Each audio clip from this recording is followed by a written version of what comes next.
Good afternoon, everyone. I'm very happy to be here. So as Mike presented me, I'm heading the Israeli Economic and Trade Mission out of the embassy. I act on behalf of the Ministry of Economy and Industry here. I wish to extend my deepest gratitudes for all of you for attending here today. It is an honor to open the startup session.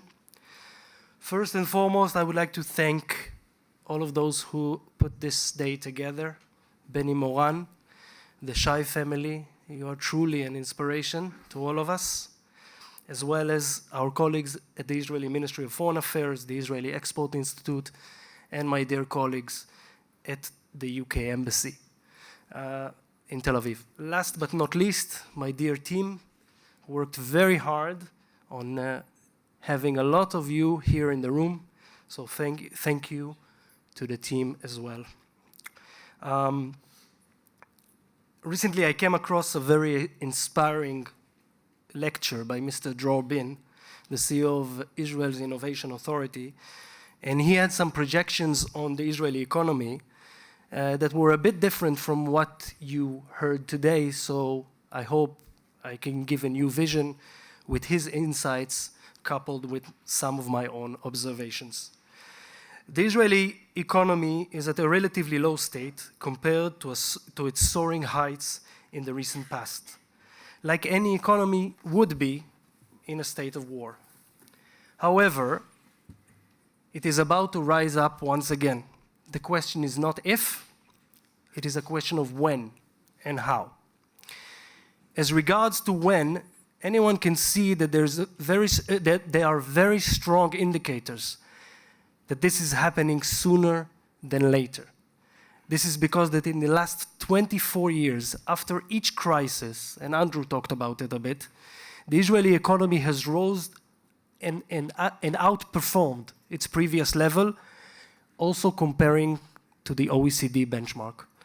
For example, after the Second Lebanon War in 2006, the OECD GDP rose by 3%, whereas Israel GDP rose by 5.6%, almost double.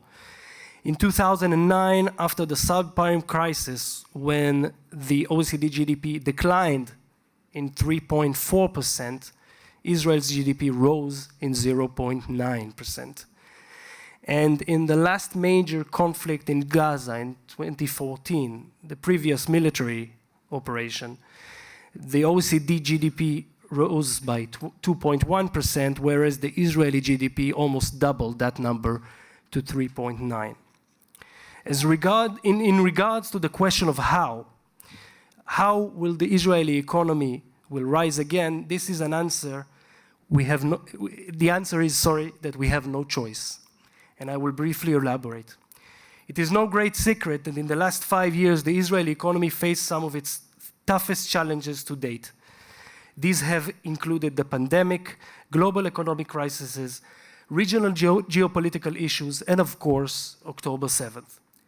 Despite that, Israel has remained at the forefront of technological developments with strong, capable high-tech sector. The high-tech has been the growth engine of Israel in the past and in the present, and we need to make sure that it will be in the future.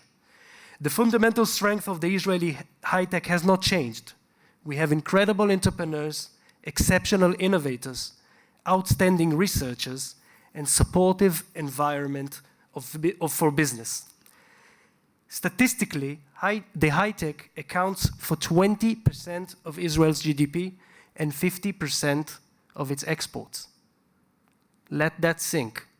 It's an overwhelming number. In comparison, in the US, a global high-tech powerhouse, the high-tech contributes only 9% to the GDP and only 22% of the exports. Furthermore, if we look at Russia, we all know how dependent Russia is on oil and gas. Even there, this dependence is far less significant than Israel's dependence on its high-tech sector.